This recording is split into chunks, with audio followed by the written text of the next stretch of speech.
So I'll go there, and there's our Scratch website. Okay, so this is on the internet. Okay, boys and girls, buckle up your seatbelts here because we are going to learn how to host your own website for free.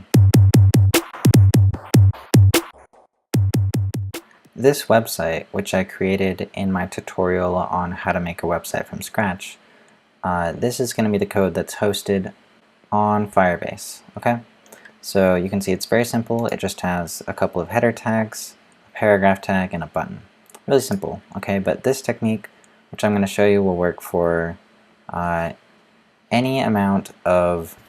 reasonable amount of code. Okay, so you can have CSS, JavaScript. It can be a framework. It can be anything. Okay. So first step is I gotta go into Chrome or whatever browser you have and go to firebase.google.com. Okay, and click Get Started. Okay. Now I'm gonna sign in using my JamieBot account. And now here I am. I have an empty setup here, and I need to click Add Project. All right. And this is going to be the same as the other name, Scratch Project. Just to be consistent, I'm going to allow them to collect analytics. I'm going to check these other boxes. I agree.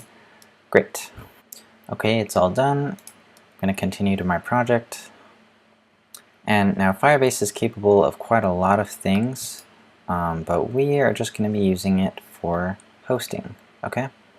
To start out, it wants us to copy and paste this code into our web app. So I'm going to put that inside of my head tag. Great. Now I'm going to click on Develop on the left hand side and go to the section on hosting. Okay, I'm going to click Get Started, and then the first thing it wants me to do is install Firebase tools. Okay, now if you don't have npm installed, be sure to watch my video on how to install npm. That's a pretty vital thing. You should probably have that installed if you're messing with this kind of stuff. Okay, now within the directory of my project, inside of a terminal, I'm going to paste this command. Alright, and press enter. For those of you who aren't familiar with the Linux command line, I'll do a tutorial here. Be sure to check that out, and then you'll know how to do this step that I'm doing. Okay, great. So we have Firebase tools installed. With that, I'm going to press continue, and then do Firebase login. Alright, so I'm going to run Firebase login, but I'm actually already logged in, so I'm going to run --re-auth. You probably don't need to do that though, just run Firebase login. And it's going to ask me for usage information. This time I'm going to press no. And again, it's going to ask me to authenticate, so I'm going to log in using Google. Yay, it worked. Okay, so now I'm logged in. Okay, let's go back to Firebase and see the next step. So this is where you normally have to start out. That other stuff is just if you haven't done any Firebase stuff before. Okay, so you can see I'm in my folder called Scratch Website, and I'm going to run Firebase init. Okay, now what that's going to do is actually generate some files based on what I tell it to do. And I'm going to use the arrow keys to go down and press space over hosting. So I only want to host my files because this is just a plain website called Scratch Website. Okay, but Firebase can really do a lot more than that. We're not going to look at that in this video. Press enter. Okay, now I need to choose my project. Arrow keys, choose Scratch Project, press enter. What do I want is my public directory. Sure, public is fine. Single page app, yes. Enter. Great. So now if you'll notice up here, it created 3 files. Firebase RC, Firebase.json, and public directory. Okay, so it made its own index.html inside of public. I'm just gonna move my file into there and replace it because this is the one I want. I only want one index.html file. Normally, if you're using like Angular material, Angular stuff, you'll have your script build into the public directory. But for this project, it's just a single file, so I'm simply going to place that file inside of the public directory. Great. So I'm going to save that and go back here, and I need to run Firebase deploy. Okay, so this is the magical command which will actually host our stuff. Okay, and you can deploy a lot of things with this command, but since we have only hosting set up, it'll deploy only hosting, alright? And as you can see, it gave us an actual hosting URL here. So this is the website of our publicly hosted app, okay? So I'll go there, and there's our Scratch website, okay? So this is on the internet. There you go, so it's hosting for free.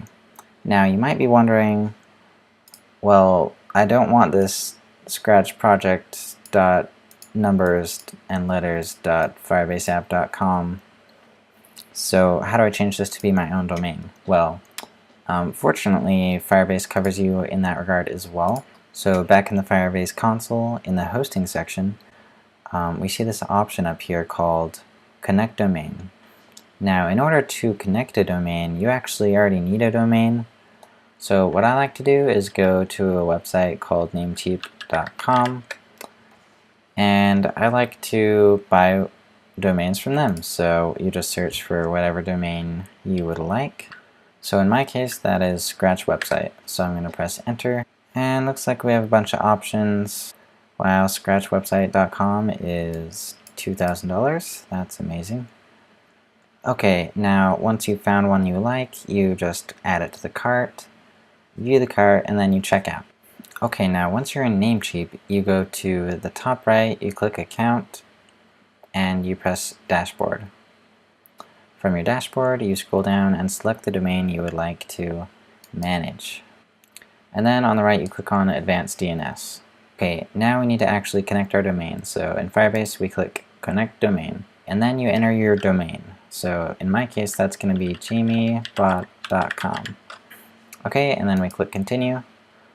So now it wants to make sure that you're actually the owner. So it says to go copy this value, this Google site verification value, and then place it as a TXT record under the host name jamiebot. So what that means is back on Namecheap, where it shows you the list of records, it's the first thing under the Advanced DNS section. You click Add a New Record, and that record type is TXT. Under Host, you can put an @ sign, and under Value, you paste the value that Firebase gave you. And then you click the check mark. Also be sure to delete any other records other than the one you just created. We don't need any of the other ones. Okay, once you've done that, click Verify.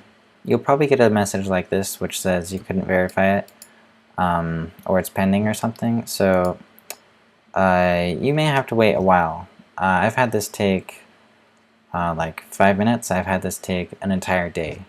So you have to wait for that to happen. And then finally, when pressing verify actually works for you guys, or the status has changed to something other than blank, then clicking Connect Domain will bring you to the Go Live section. Okay, and in there, it'll have 2 more things for you to do. It'll give you 2 more records, and these are going to be of type A record. Okay, and you need to set those the same exact way. You go to the Namecheap site, you click on Advanced DNS, and you need to set those up in the same way as you did with the TXT record. So you make 2 A records, they both have host of @ and then the value is whatever Firebase told you to set as the value. This is going to be an IP address.